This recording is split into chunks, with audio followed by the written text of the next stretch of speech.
Africa's heart beats with the rhythm of struggle and hope.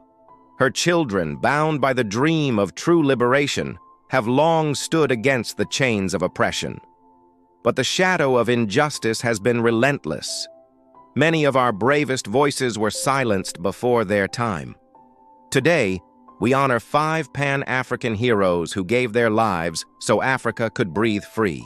Patrice Lumumba, the first Prime Minister of the Democratic Republic of Congo, a visionary who dared to dream of Congo's vast wealth serving its own people, not foreign masters.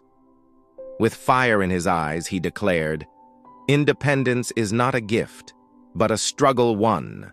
But his courage became his death sentence.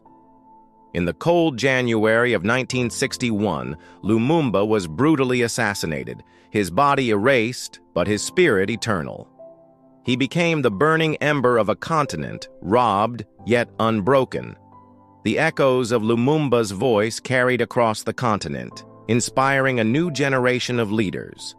Among them rose Thomas Sankara, the African Che Guevara of Burkina Faso. With revolutionary zeal, he renamed his nation the Land of Upright People. In just 4 years, Sankara waged war on corruption, championed women's rights, and planted millions of trees to push back the desert. He rejected the shackles of foreign debt, declaring, "He who feeds you controls you." But betrayal lurked in the shadows of progress. On a fateful day in October 1987, Sankara fell to a hail of bullets. Though his body crumpled, his dream of dignity for Africa marches on, unstoppable. As Sankara's light was extinguished, the torch of Pan-Africanism burned bright in the hands of Amílcar Cabral. Poet and warrior of Guinea-Bissau and Cape Verde, Cabral understood that true liberation required both guns and minds. He moved among farmers and fighters, teaching that culture is a weapon of liberation. Cabral's words were seeds, planted in the fertile soil of African consciousness, but those who fear awakened minds struck in the dark. In January 1973, Cabral's voice was silenced by assassins' bullets, yet his teachings continue to bloom, a forest of ideas that no blade can cut down. The struggle for Africa's soul raged on, finding a champion in Eduardo Mondlane of Mozambique. Leader of FRELIMO, Mondlane rallied his people against the crushing weight of Portuguese colonialism. He proclaimed, "An idea is stronger than the assassin's hand," even as danger stalked his every step. Mondlane's vision of a united, free Mozambique threatened those who profited from division. In February 1969, a parcel bomb tore through the silence, claiming Mondlane's life. But ideas cannot be killed by explosions. They only scatter, taking root in countless hearts. As the flames of liberation spread across the continent, they found fuel in the defiant spirit of Steve Biko.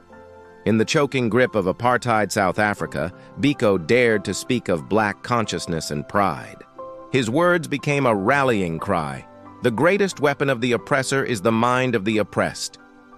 Biko's message awakened a generation, shaking the very foundations of white supremacy. The regime, terrified of his power, struck with brutal force. In September 1977, Biko's body was broken in police custody, but his spirit soared free. His death became a beacon, illuminating the path to freedom for millions. These 5 giants, Lumumba, Sankara, Cabral, Mondlane, and Biko, fell before their time. But their dreams did not die with them. Their words echo still in the bustling markets of Kinshasa, the classrooms of Ouagadougou, the fields of Guinea-Bissau, the streets of Maputo, and the townships of Soweto. They remind us that Africa's story is not one of victimhood, but of relentless resilience, that for every leader silenced, 1,000 voices rise to take their place, that the struggle for true independence, political, economic, and spiritual, continues.